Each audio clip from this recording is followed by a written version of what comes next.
आसमान का सीना चीरकर हजारों लोगों को उनकी मंजिल तक पहुंचाने वाला वो सिर्फ एक पायलट नहीं था, वो पायलटों का गुरु था, एक हीरो था। लेकिन किसे पता था कि आसमान पर राज करने वाले सिकंदर की अपनी कहानी जमीन पर इस तरह खत्म होगी। नमस्कार, मैं हूं सिद्धार्थ प्रकाश। अहमदाबाद प्लेन क्रैश की हर कहानी हमें झकझोर रही है, लेकिन आज हम उस शख्स की बात करेंगे जिसके हाथों में 242 जिंदगियों की कमान थी। उस विमान के pilot in command captain Sumit Sabharwal. Captain Sabharwal कोई मामूली पायलट नहीं थे। डीजीसीए के मुताबिक वो एक लाइन ट्रेनिंग कैप्टन यानी एलटीसी थे। आसान भाषा में कहें तो वो सिर्फ विमान नहीं उड़ाते थे, वो दूसरे पायलटों को विमान उड़ाने की ट्रेनिंग देते थे। वो पायलटों के गुरु थे।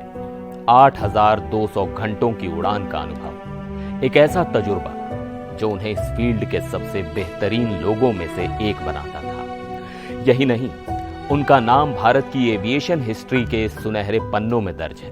टाइम्स ऑफ इंडिया की रिपोर्ट के मुताबिक जब पहली बार बोइंग 787 ड्रीम लाइनर विमान भारत की धरती पर उतरा था, तो उस ऐतिहासिक पल के गवाह उस कॉकपिट में मौजूद एक चमकता सितारा थे कैप्टन सुमित सभरवाल। एक ऐसा हीरो जिस पर पूरे देश को गर्व था।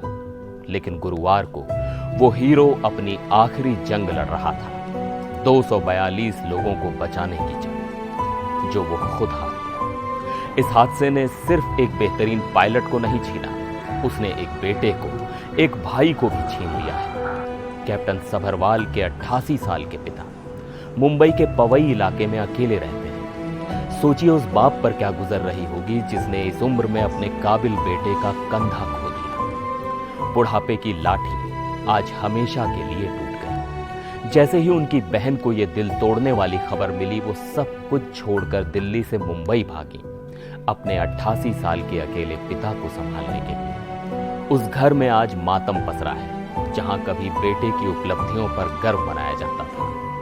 कुछ समय पहले विधायक दिलीप लांडे भी उनके घर पहुंचे और परिवार को सांत्वना दी। यह कितना बड़ा विरोधाभास है। एक इंसान जो आसमान की हर ऊंचाई से वाकिफ था, जो दूसरों को तूफानों से विमान निकालने की कला सिखाता था, आज उसी की कहानी एक दर्दनाक हादसे पर आकर खत्म हो गई। उनके 88 साल के पिता, उनकी बहन, उनकी 2 भतीजियां, उस पूरे परिवार के लिए एक कभी ना भरने वाला जख्म है। वो पायलट जो हजारों लोगों को उनकी मंजिल तक पहुंचाता था, आज खुद एक ऐसे सफर पर चला गया जहां से कोई वापस नहीं आता।